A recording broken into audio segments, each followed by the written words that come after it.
கேரளாவிலிருந்து ஒரு குடும்பம் வந்தது. அவர்கள் வந்த நேரம் அதிகாலை 3 மணி.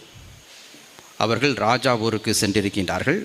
அந்த வீட்டில் இருந்த எல்லாருக்குமே செய்வினை கோளாறு, எல்லாருக்கும் பேய் பிடிச்சிருக்கு.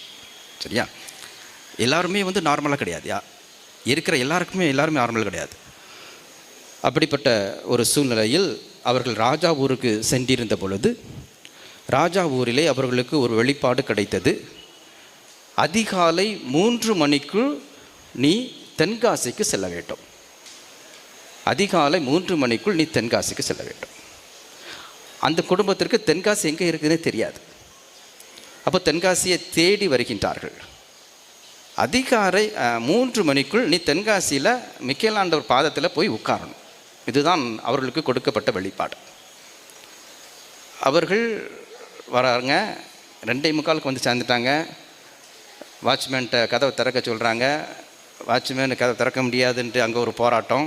நைட் எனக்கு ஃபோன் பண்ணுறாங்க, ஒரு குடும்பம் வந்திருக்கு. ஏன்னா அது கொரோனா டைம். சரியா? அப்போ ஒரு குடும்பம் வந்திருக்குது, அப்போ அவங்களை உள்ளே விடலாமா வேண்டாமா அப்படின்னு சொல்லும்போது நான் வரேன். அப்போ அவங்க சொல்கிறாங்க, அவங்க பாதி தமிழ் பாதி மலையாளம் அப்படி பேசி கொண்டிருக்கின்ற பொழுது அவர்கள் சொன்னாங்க, ஃபாதர் எனக்கு 3 மணிக்கு மிக்கேலாண்டவர் பாதத்தில் இருக்கணும். எங்கள் குடும்பத்தை பாருங்கள், எங்கள் குடும்பத்தை எல்லாத்தையும் பாருங்கள், எல்லாருக்குமே பேய் பிடிச்சிருக்கு, எல்லாருமே நார்மலாக கிடையாது. வந்தாங்க, திறந்து விட்டேன்.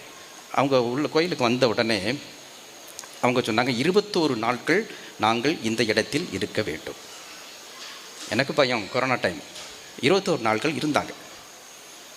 சரியா? 21 நாட்கள் இருந்தாங்க. அதில் ஒரு சின்ன குழந்தை. அந்த குழந்தைக்கு அந்த செய்வனை வச்சதுனால எல்லா பக்கமுமே அப்படியே நம்ம பிளேடை வச்சு கையை வெட்டினா எப்படி இருக்கும் இந்த நுனி பகுதியாக, இதே மாதிரி அப்படி பிளேடை வச்சு கையை வெட்டி இந்த மாதிரி அப்படியே ரத்தம் சீல் வடிஞ்சிக்கிட்டு இருக்கு. இதே போல் பாதத்திலும் அதே மாதிரி வலிஞ்சிட்ருக்கு. நான் பார்த்தேன். 21 நாள் அந்த பிள்ளை எப்படி இருந்திருக்கும் கொஞ்சம் யோசித்து பார்ப்போம். 21 நாட்கள் அந்த குழந்தையை அந்த தாய் அவர் தன்னிலே அவர் தாங்கி கொண்டே இருந்தார். 21 நாள் அந்த குழந்தைய கீழே விட முடியல. ஏன்னா கீழே விட்டால் அது அழும், ரத்தம் வருது. நான் பார்த்தேன். அப்போ 21 நாள் கழித்து என்ன நடந்தது அப்படின்னு பார்க்கும் பொழுது